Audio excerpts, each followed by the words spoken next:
Tout le discours coranique vise à réformer l'âme humaine et la mettre à son plus haut potentiel. Nous avons certes créé l'être humain dans les meilleures des dispositions. Les fondements sont bons.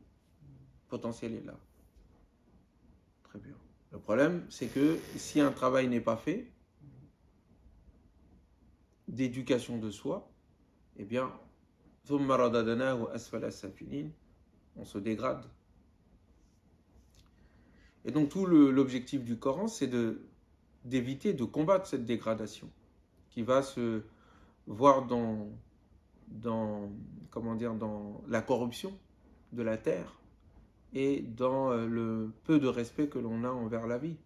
C'est la raison pour laquelle le Coran parle des anges quand ils vont s'exprimer en demandant la sagesse et la raison d'être de l'existence de l'être humain. Lorsque Dieu leur annonce qu'il va mettre sur terre un lieutenant, un calife, un vicaire, il leur dit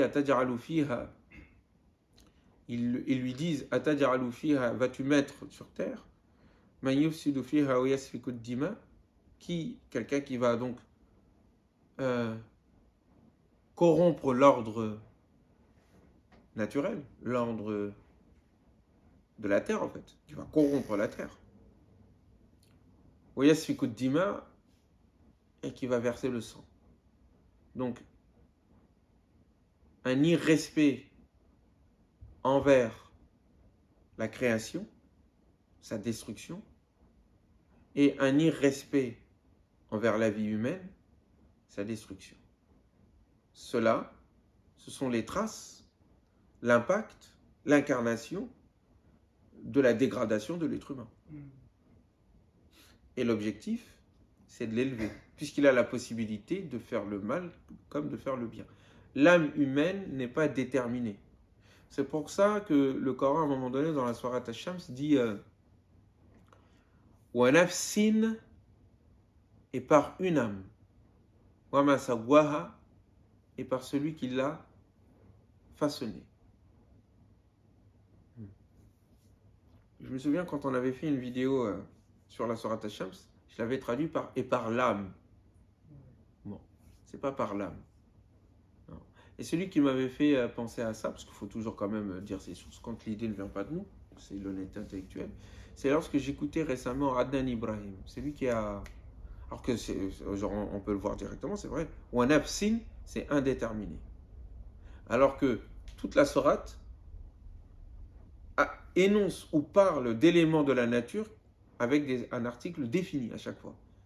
Par le soleil, par la lune, par le jour, par le ciel, par la terre. Sauf quand il parle de l'âme humaine, il dit et par une âme. Une âme quelconque. Pourquoi? Parce que ici, l'âme n'est pas encore finie. Il ne dit pas et par l'âme. Il dit par une âme, tout simplement parce qu'elle n'est pas encore terminée. Elle a besoin d'être continuellement éduquée. C'est ce qui fait que elle est ambivalente. Elle est à la fois inspirée par le bien, comme elle est inspirée aussi par sa dépravation. Les deux potentiels sont là. Et tout le travail qui doit être mené, c'est un travail d'éducation, un travail d'élévation. قَدْ أَفْلَحَ مَنْ زَكَّاهَا. Celui qui l'aura éduqué, l'aura élevé, l'aura purifié, va triompher. Alors que celui qui va la délaisser, la faire dégringoler, alors à ce moment-là, il sera perdant. Donc tout le travail de la religion, tout le travail de la révélation, tout le travail de l'islam, c'est d'apporter les moyens d'élévation à cette âme-là. Pour que justement, elle puisse être calife de Dieu sur terre, qu'elle ne corrompe pas la terre, mais plutôt la réforme et la répare, l'améliore. C'est le contraire de la corruption. Et qu'elle respecte la vie, voire même que l'humanité respecte la vie et qu'elle fructifie la vie, c'est le contraire de le fait de verser le sang et le fait de tuer. Très bien. Donc, avoir une bonne culture, dans le sens de ce que tu m'as posé comme question tout à l'heure, est-ce que c'est une volonté du Coran? Est-ce que le Coran en parle? Oui, le Coran en parle. Et l'ensemble du culte, l'ensemble du souvenir de Dieu que le Coran nous demande d'avoir constamment, sert justement à aider l'âme humaine à s'élever. Un autre passage du livre indique les étapes et les modalités de cette purification de l'âme, de cette élévation de l'âme. On n'est pas dans le développement personnel, on est dans plus que ça. Il dit au fond que ça commence par le souvenir de Dieu. En fait, c'est l'oubli de Dieu qui fait que l'être humain se dégringole et se dégrade. Dégringole et se dégrade vers la bestialité. Il dit dans la sourate Al-A'la, Sabbih asma rabbika al-A'la, après avoir parlé de la transcendance de Dieu, que l'on peut observer dans la création, sa précision, sa beauté, son ordonnancement, et le but et le sens qui est donné à chaque créature, à chaque création. Après avoir parlé de tout ça, il dit Qad aflaha man tazakka. Il a gagné, triomphé, celui qui tazakka, qui se sera élevé, qui se sera purifié. Très bien. C'est le même mot utilisé quand il disait aura triomphé celui qui aura éduqué son âme. Élevé son âme, purifié son âme. Donc, qad aflaha man tazakka wa dhakara isma rabbih fasalla. Et qui a ses souvenirs de son Seigneur, du nom de son Seigneur, fasalla, et qui s'est mis à prier. Donc il a gagné. Comment gagner? Comment triompher? Comment réussir? Celui qui se sera purifié, élevé. Comment on se purifie? Comment on s'élève? En se souvenant du nom de son Seigneur. Comment on se souvient plus intensément le nom de son Seigneur? En faisant la prière. Donc la prière, qui est par ailleurs définie comme étant le moyen pour nous souvenir de Dieu, quand il dit à Moïse dans la sourate Taha, wa aqimis salata li dhikri, et accomplis la prière pour que tu te souviennes de moi. Se souvenir de Dieu, c'est ce qui permet à un moment donné de s'élever, de se purifier, et donc de triompher et de gagner. Tout le culte, tous les exercices spirituels que nous faisons visent cela, à maintenir en nous le souvenir de Dieu. Pourquoi? Parce que si tu oublies Dieu, en fait tu t'oublies. Non pas que Dieu et nous soyons pareils, comme certains mystiques pourraient l'indiquer. Dieu n'est pas nous et nous ne sommes pas Dieu, c'est pas ça.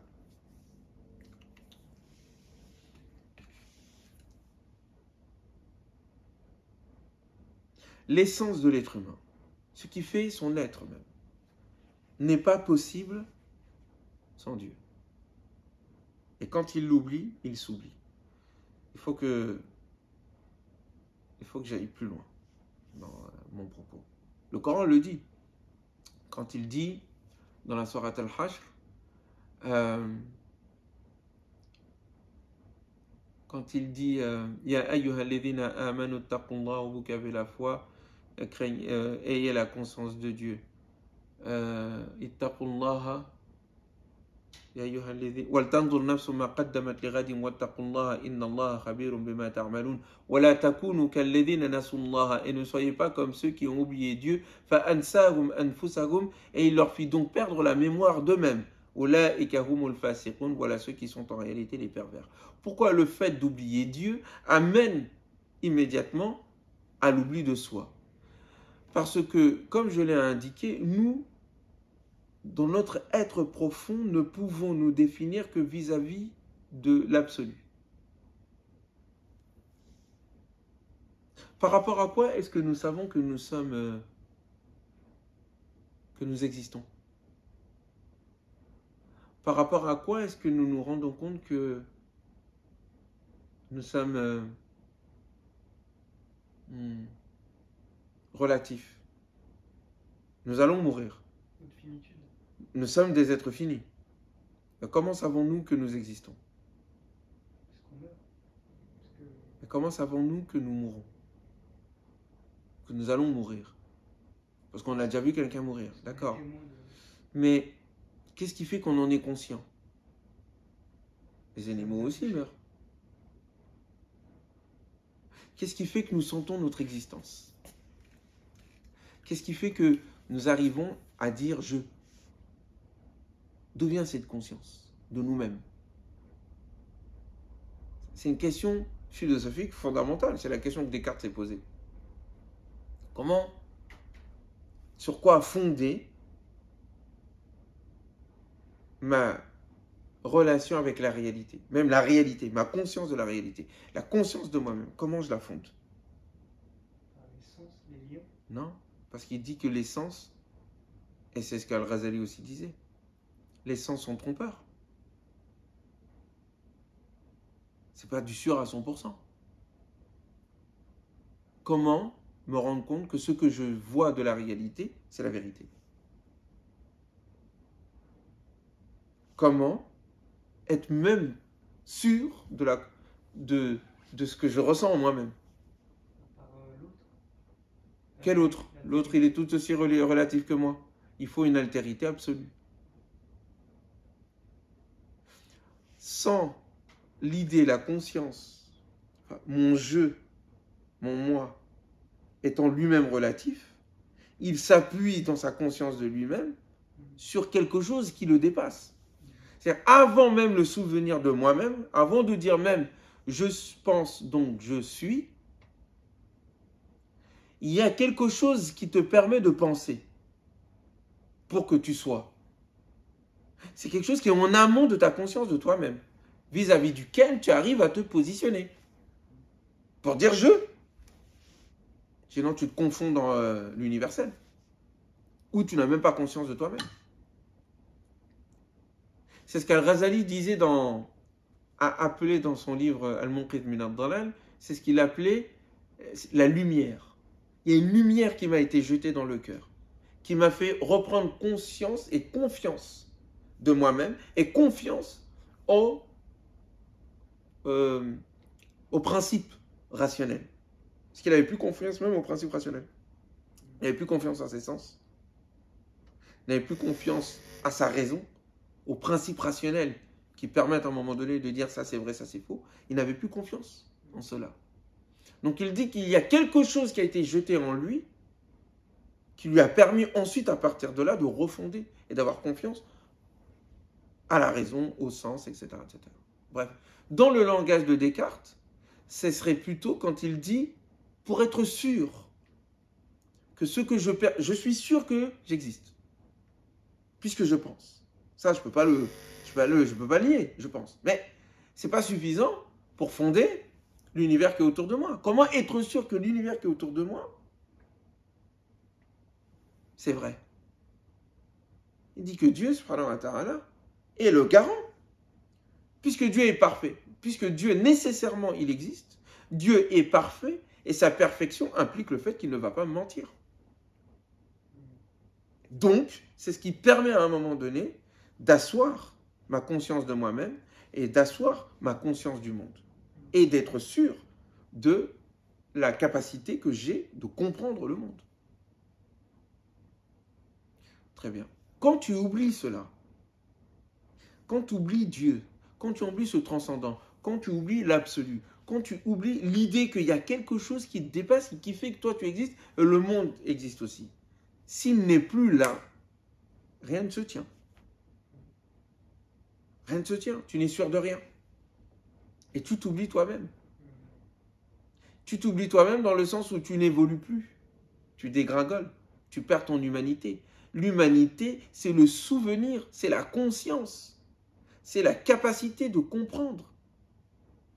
Or, cette conscience, cette capacité de comprendre, cette conscience de soi, elle s'appuie sur quelque chose. Pour être sûr que ce que je dis de moi-même est vrai, je suis obligé de l'appuyer sur quelque chose de plus grand que moi. Cette intuition du plus grand, c'est Dieu. Tu comprends? Donc, tu oublies Dieu, tu t'oublies toi-même. C'est comme si la lumière qui te permettait de voir avec tes yeux était éteinte. Du coup, tu auras beau écarquiller les yeux, tu verras rien. Tu comprends ce que je veux dire? Et donc, quand à un moment donné, cette conscience première est là, que tu la nourris, c'est-à-dire, c'est ton identité se définissant par rapport au divin, ton existence relative s'affirmant grâce à l'absolue existence de Dieu. Tu as besoin à un moment donné, c'est comme si tu étais une petite racine de plante, mais qui a besoin de l'infini de la terre pour te porter. Donc, tu existes par tes racines, mais tu n'existes pas sans la terre qui te porte. Tu comprends? C'est l'essence divine qui permet à tout l'univers de se maintenir et à toi de te maintenir. Mais quand ensuite tu es conscient de cela, donc tu t'enracines, tu es conscient que tu es porté par une terre. Il faut arroser cette terre et arroser cette plante. Donc comment tu l'arroses? En fortifiant ton souvenir de Dieu. Comment tu fortifies ce souvenir de Dieu? En ayant une relation personnelle avec Dieu, à travers la prière, le don, le bien. Tout cela sont autant de choses qui viennent renforcer ton âme, qui viennent l'améliorer, qui viennent l'élever et qui te font meilleur humain. Puisque le souvenir avec Dieu est encore plus profond. Plus c'est profond, plus ton humanité s'approfondit. Moins c'est profond, plus ton humanité, moins ton humanité est profonde. Il y a pas mal cette image. Une culture de la terre, oui c'est ça. Mais d'ailleurs la parabole est présente dans la sourate Ibrahim. Quand il dit مثل كلمة طيبة كشجرة طيبة أصلها ثابت وفرعها في السماء تؤتي أكلها كل حين بإذن ربها. L'exemple, la parabole, l'exemple de la parole de bien est semblable à un arbre. كشجرة طيبة, un arbre bon. أصلها ثابت, dont les racines sont stables. وفرعها في السماء, et dont les branches s'élèvent dans les cieux. La parabole est là. Par contre, l'autre côté, une parole mauvaise, elle est comme quoi? Kashajaratin khabitha, comme un arbre mauvais. Et du tout sat, qui est complètement déraciné. Donc, qui n'a pas d'appui. Oublier Dieu, c'est enlever l'appui existentiel ou ontologique qui nous permet d'exister. Et donc, plus tu enracines cela, plus tu arroses par tes actes de bien, d'adoration, de souvenir de Dieu, plus tu grandis, et plus il y a l'aspect intérieur qui grandit. Et donc tu ne te limites pas à ton accès, à ton aspect extérieur. Il faut être plus clair. La nourriture que nous mangeons, elle sert à quoi? À pouvoir de subsistance, à pouvoir vivre. À pouvoir vivre. Oui. Ok. Donc nous mangeons, nous vivons. Oui. Nous buvons, nous vivons. Nous continuons d'exister. Jusqu'à un certain terme. Nous subsistons, on va dire ça comme ça. Donc ça fait grandir des choses en nous ou pas? Forcément. Bah oui. On grandit en même temps. Ouais. On améliore notre corps aussi. Ouais. Très bien. Surtout quand on mange bien. Qu'on ne passe pas son temps à boire du coca ou du McDo. À manger du McDo à droite à gauche. Bref. Bah, c'est la même chose avec le corps spirituel. Le corps de l'âme, entre guillemets. La religion et son éducation, la spiritualité, aident à élever, à renforcer, à améliorer nos sens spirituels, qui sont le pendant spirituel de nos sens corporels. Il y a la clairvoyance. qui correspond à la vue. Mais la clairvoyance, c'est quelque chose de symbolique. C'est quelque chose d'intérieur qui permet de voir plus loin que ce que nous voyons à part nos yeux. Il y a ce qu'on dit l'entendement. L'entendement, ça permet à un moment donné de comprendre les choses. Mais pourquoi est-ce qu'on parle d'entendement? Ça prend le fait d'entendre les oreilles, et c'est à l'intérieur, sur le plan symbolique spirituel, notre corps spirituel comporte un entendement. Avoir du goût. Il y a une capacité gustative de compréhension du monde spirituel. Ça n'est pas le goût du palais. Il y a le fait de sentir les choses. Il y a le fait d'être sensible. La sensibilité dont nous ne parlons pas de la sensibilité physique. Nous parlons de la sensibilité de l'âme, du cœur, à ressentir les choses au-delà de leur apparence. La prière, la foi, le souvenir de Dieu, la prière, les actes cultuels, les actes de bien, nourrissent notre corps spirituel et développent nos capacités spirituelles de compréhension du monde. Nous ne regardons plus le monde avec juste nos simples sens corporels. Nos sens corporels sont accompagnés et augmentés par nos sens spirituels qui, eux, ont des capacités infiniment plus grandes que nos sens corporels. Tu comprends? Est-ce que c'est lié à la conscience Oui.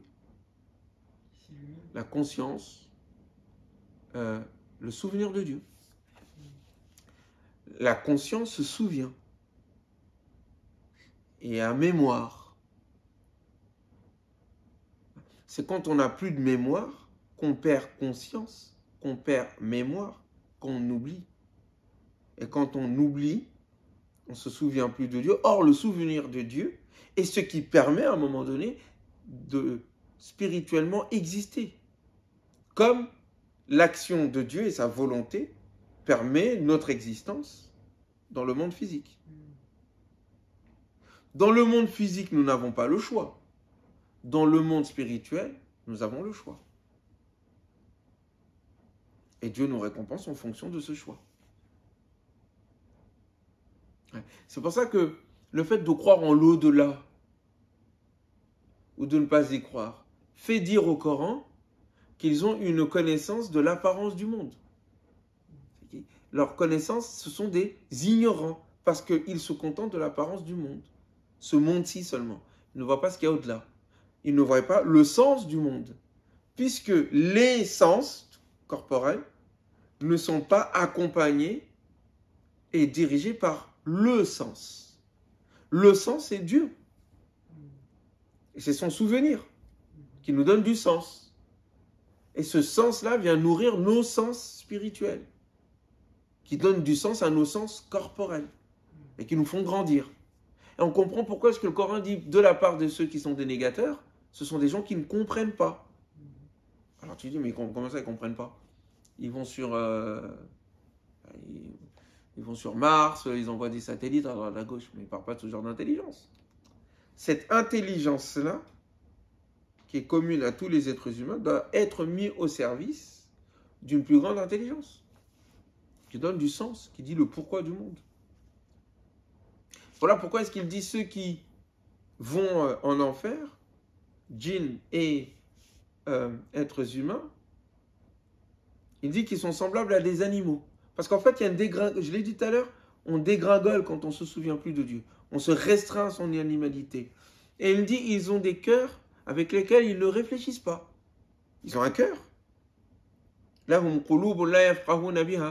Ils ont des cœurs avec lesquels ils ne comprennent pas.